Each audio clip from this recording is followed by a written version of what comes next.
I'm joined by State Senator Louise Lucas in Virginia. Senator Lucas, thank you so much for joining me. You were a huge player in the Virginia redistricting situation that just went down a few days ago. So first off, congratulations. In light of the big win in Virginia, what is your message to other Democrats right now across the country, given the success that you've had? Well, I'll tell you one thing. When I was in a junior high school and the bullies would approach me because they were bigger, they swing, I'd punch back. You cannot allow the bullies to beat you down. And so what I would say is that people like it when they have their legislators to go out and fight for them. That's why they got elected in the first place. And so when we cower down, we lose. When we fight back, we win. And so what I would say to Democrats is now is our moment to win because we're in the best posture to take back the Congress. And I will be spending every waking hour trying to make sure we do that. But we need some more boots on the ground. And so I'm asking Democrats, join me in the fight. If you don't want to be on the front line, stand behind me. But because I'm fortunate, I'm going forward.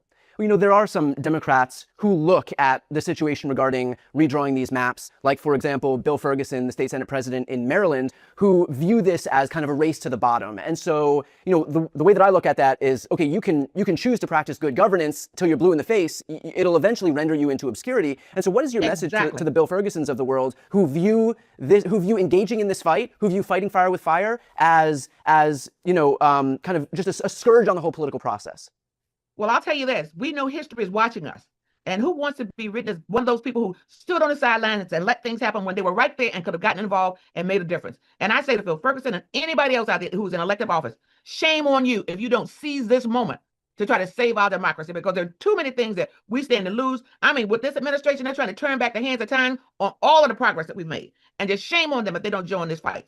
Do you think that Democrats are starting to recognize that the posture here cannot be blind deference to good governance, that it has to be fighting fire with fire? Absolutely. But we're at a point where we have got to save our democracy. All we're trying to do is keep Donald Trump from having this power grab that's going to render all of the power in the Congress to him unchecked.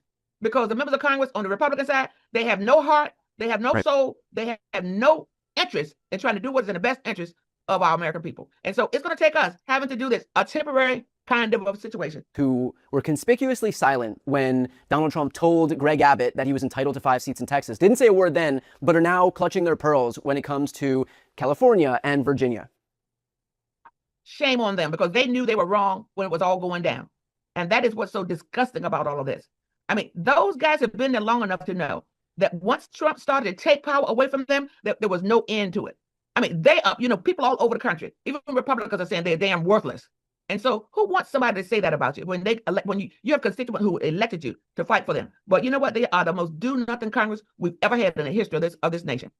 How does the impending issues of, there's two things that are coming down the pike right now.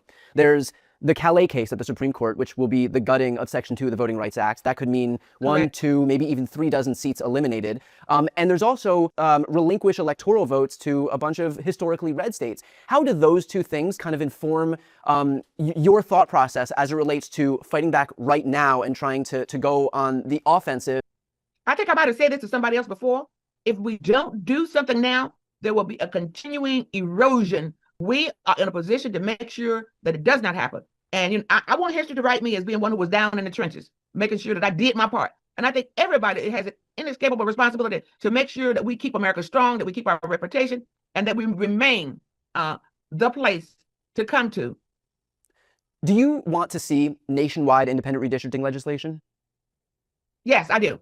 And the members of Congress had an opportunity to make that difference. And if they had, we would be in a position that we're in now.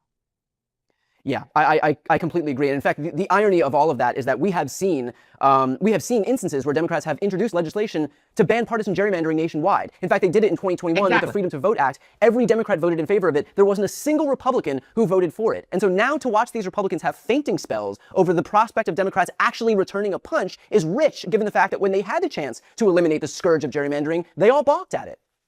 That part right there. And I am so extremely disgusted with the Republican members of Congress, because it's what's good for the goose is not good for the gander. Well, that's not the way it is from where I came. I am a product of the civil rights movement, and even though I may not get physical, I am going to fight back. Have you heard from other Democrats? Like I have the pleasure of following you on Twitter. And for everybody who's watching and listening right now, if you do not follow Senator Lucas on Twitter, I could not recommend a better follower, a better follow. I told this to you when we were first logging on off camera, but there is no There is no bigger badass than you, and I mean that in the nicest way humanly possible. It is exactly the fight mentality that I wish so many Democrats imbued here. And so, have you heard from other folks in the party with regard to how your social media presence, which I think speaks for itself, how your social media presence has maybe inspired other people to be a little bit more authentic, a little bit more aggressive?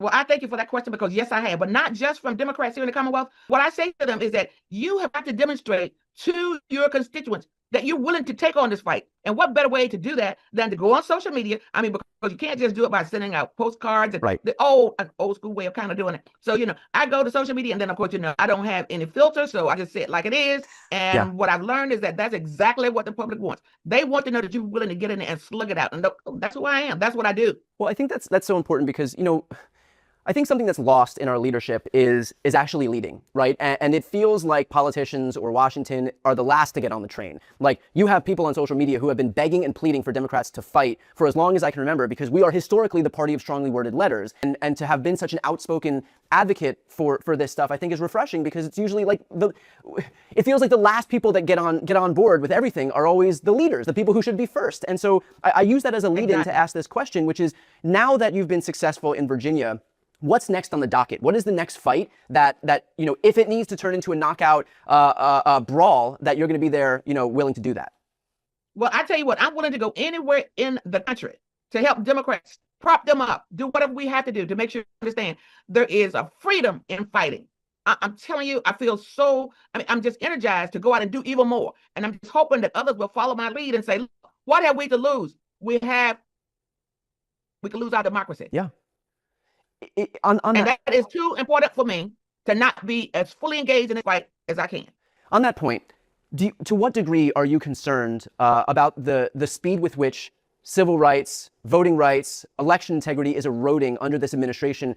An administration that seems to have given up on governing or being held accountable by their own voters, and instead has just thrown their lot 100% in on this idea of, okay, we're not going to try to make our case to the voters. We're just going to engineer victories wherever we can by rigging elections, by rigging elections. Yeah.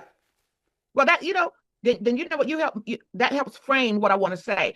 I've been fighting for everything all of my life, so there's nothing new about what I'm doing now, and I refuse to sit on the sidelines and see our progress be rolled back. And so if ever there was a moment when people need to get off the sideline and get involved in this fight, that time is now. I've not seen anything as egregious as this since the 60s.